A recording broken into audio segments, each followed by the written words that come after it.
jo abusuafo ahai akasem TV so ni asamba biem akasem sports ne de bremo no ene nsem bebre wo hon ma ye de bebremu eye transfer news no na work up won sensem eno an niam sisi friendly matches e boy niam sisi wo bebre we che send da so ka o magana e say asa work up ne ko no bia nya obi a ensem bebre ho ye de bebremu transfer Erling Haaland na Madrid de pen se ni nya na ye hodo ho da ni na bebremu transfer news Manchester United, Barcelona, Real Madrid, players or more Tony players or more anyone money the mato nyina e bebre wo dwumadi so time chuku ne bibia be ma wo last time once and some work up no nanso so ne ma ekoso e mra FIFA dia ba e wo work up ni mu nyina e nyina be ma wo ano mo so e won sensem ne ma ho sensem ye bibia bebre mo ha sei ntimutam chuku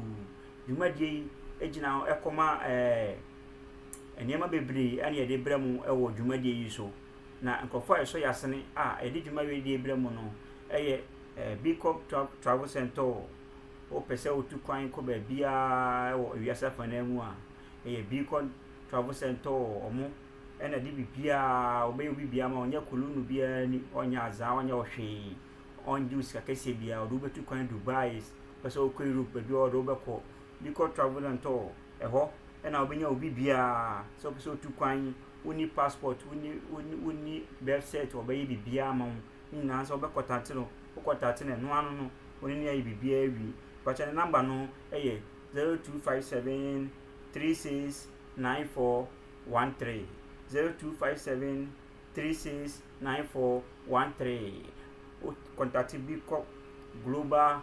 Travel and Tour Manpower Agency a bia person tu kwan ko bi odo be ko afi so ko be rich funds o perform papa to e Ghana o pe UAE hanuma ko be rich funds eho na benye bibia to o pe taxi charger bibia o pe bia ni na lo fresh ko be rich onya fresh ko be rich funds and now was happen pa phone bia o 17 Pro Max even 18 Pro Max e ba September imu nyina obetumenya bia to wa ma obetuma fresh ko be rich funds and number no e 0550720765 0550720765 ofre coverage funds a phone bia o pe hands free bia o pe bia obenya afi no no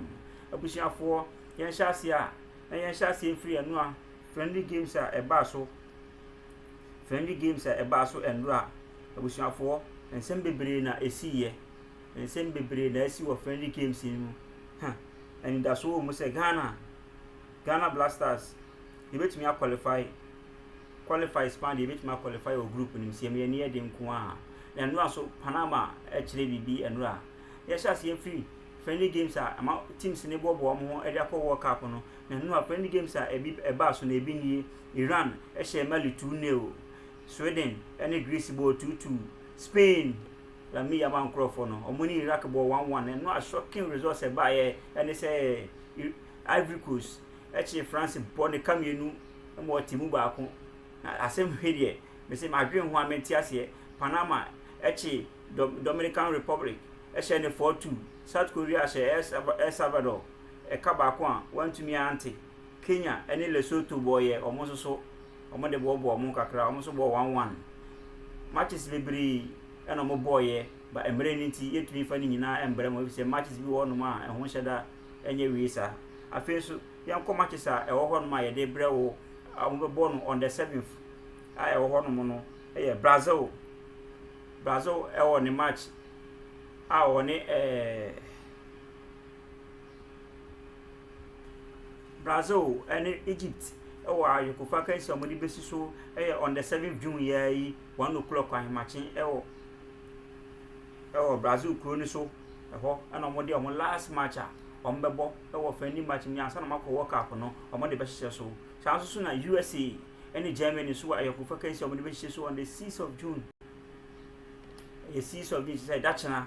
USA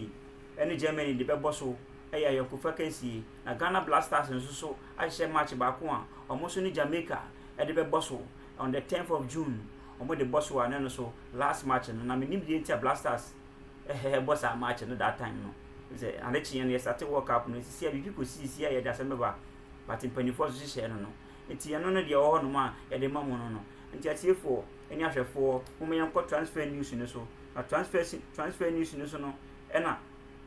yen sha ase fan free Erling Haaland yɛtete yɛ sɛ Real Madrid ɛpɛ Erling Haaland nso sɛ deɛ ba mu nyinaa na yɛ hodo hada nneɛma ɛnyampa Haaland kura mpo kɔpɔ ne ma na adwum kura mpo sɛ ɔpɛ Real Madrid bi ayɛ dɛ abo na Atalanta player ɛfɛ no Edison Manchester United so ani wo ho a ɔmo so ɛpɛ no na mate sɛ Robert Lewandowski Fenerbahce so aba no ho a ɔmo so ɔmo pɛ no ɛno ne deɛ ensɛm a deɛ wo bi ɛde ma mo enso no na Real Madrid sɛ Barcelona World Cup yi ba ya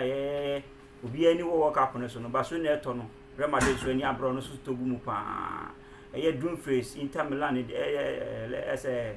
right back Inter Milan a right back Dumfries ono so Real Madrid assign no na Ibrahim Konate Liverpool so center back no o ma assign ono so aka ho a so mo dwan ne Real Madrid next season na El Clasico no emu atumi aye de den ti transfer news no ebi na yeguso a ye de ebremo no ensem bebre ena wo hwa ye wo e de mamo na Andrew Onana ko loan ba ye no Manchester United ombeji no anaso ombesa ato Andrew Onana de obeye o Manchester United no ombeji no anaso ombesa ti ne contract no loan na okwo ye no wakọ waba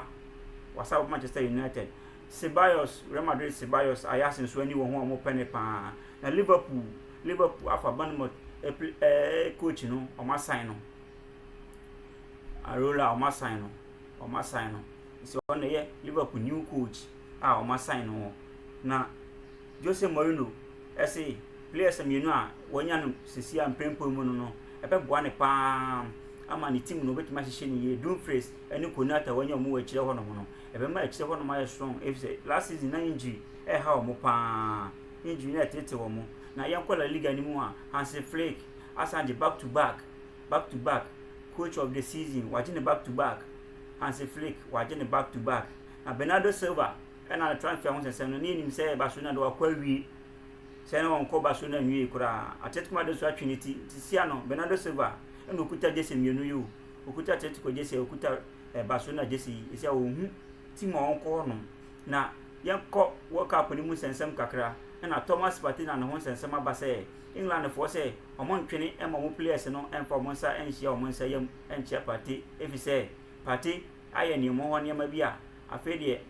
omon gidi say ase obi a enome wo no ho no ha ase woni nkrofo atoto nkrofo mo na o say deny say enyo no enti England for e de aba say Ghana Blasters match in England ebebo e wo Boston no omo say omo ma Thomas Partey emfa ne sa enchia England players no eno ne de wo ho no mo na yanko ebiemu nsusu a aha eye World Cup mu ensensem ne transfer foreign news ne de frefra e de amamo na African teams a World Cup if say World Cup ye bo Africa started World Cup say ye World Cup no African teams no matches o ma win matches do pa eye o man Nigeria o ma win 6 matches you to so mienu ye Ghana o win 5 matches you to so miensa eye Cameroon o win 5 matches Morocco to so o win 5 matches Senegal to so o win 5 matches Tunisia to so we win 3 matches Algeria win 3 matches Ivory Coast we win 3 matches South Africa we win 3 matches DR Congo we win 2 matches and Egypt ono de ba kokora won tumi win ye ba kokora won tumi win ye Egypt ba kokora tumi win na Spain for so won say World Cup ya ye ko Spain na World Cup ya ye ko Spain the keeper say cook down for me and san na eko e si am coach uni coach ya player be pa coach be keeper be pa na de be tupo nim David Raya Barcelona keeper Garcia na Atletico Bilbao Simonsi Unai Simonsi also Unai Simonsi o good luck and on also that Spain team ba David Raya e form okita sisi ano kwan na hwe na ye fa ne to Spain for ne fa ne nyom first keeper and no de ho no ma e de ma mo na Lionel Messi enso so abadwane Argentina team na o ye train de den na World Cup no na ye ka se history bi ne record bi ko so a e betuma akoma Lionel Messi ana if you say Italy eje World Cup no 1934 esa beje in 1938 which means 4 years at so and Brazil eje in 1958 esa beje in 1962 at so and Lionel Messi eje in 2022 to 2026 obetumi age ana na players akuku da ma World Cup do mu ko si akan no players no akuku da no obi agina mu bi players am bo modin hwe de ehun ni kwasa ka ye ni free my do before sa be sheme Lionel Messi World Cup no ko bi agina mu de den Luka Modric gina mu Neymar gina mu James Rodriguez room, Son Womu, Kirby De Bruyne, Kelvin De Bruyne, Virgil van Dijk, Bosnia-Herzegovina, Dzeko, Edin Dzeko, Manuel Neuer, Alisson Becker, Casemiro, Cristiano Ronaldo, Xhaka. Players ya mabbo modin no. Esa kukudam no obia kukudam no. Player be na hu se World Cup yi nka wo ka hu bia, wan qualify wo ka hu bia nka World Cup ne be de pa ma ye hu. Na Chelsea for omusu bedwo manu mu no. Omo kire se European Cups o magini nyina bi, o magi bibia bi. European Cups o magini nyina bi. O magi Champions League mienu, Europa mienu, Conference League baako, UEFA Super Cup o magi mienu.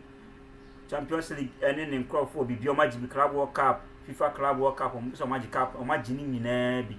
O magi Europe Cup o so magi nyina bi. Team a wo che se o so magi nyina bi no. Fa ho bra ne fa mesi so. Eno ne ma o so dey to Argentina for no a provisional like almost first 4-4-2 formation mo de be ko World Cup ni many players am don be start no hwe se team ya Argentina hye o mutum dia atumi age World Cup na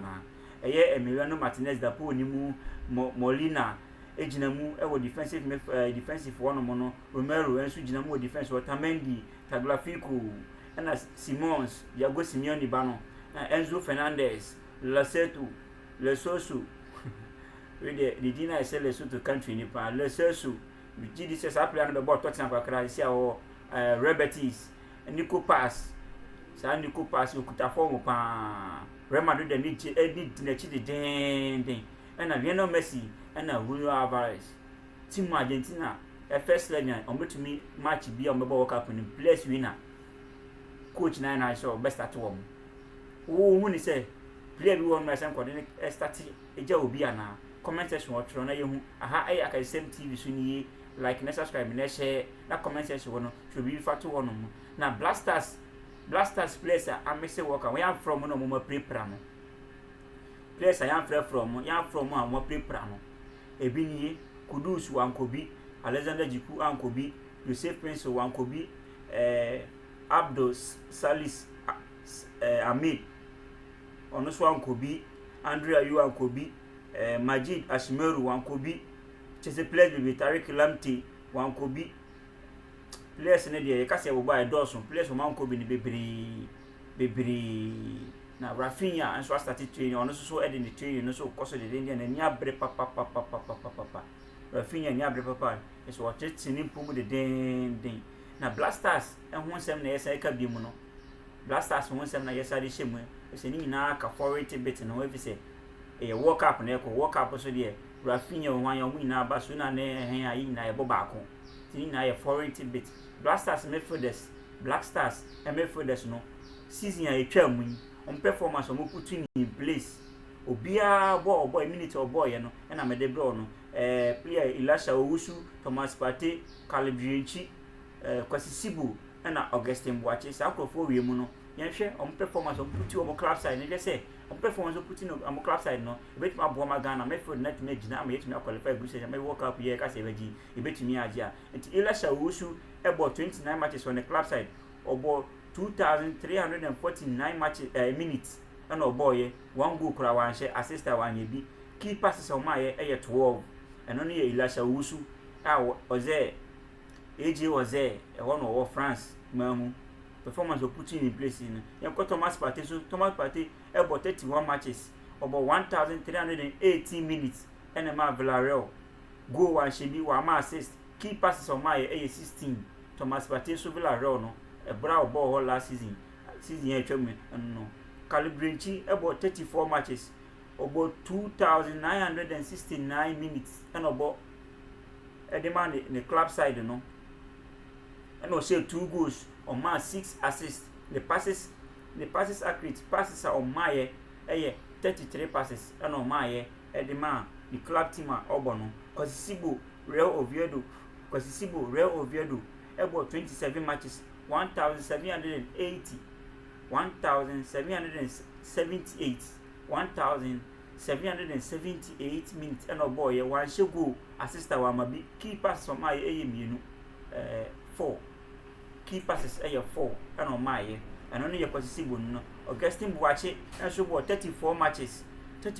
and boy about 2792 minutes ɛna ɔbɔma ne club side no ɔhyɛ 5 goals 9 assists ɛna ɔma key passes 54 ɛno pa kyɛ sɛ Augustine Boakye sɛ true midfield ni na Augustine Boakye ɛne nipa a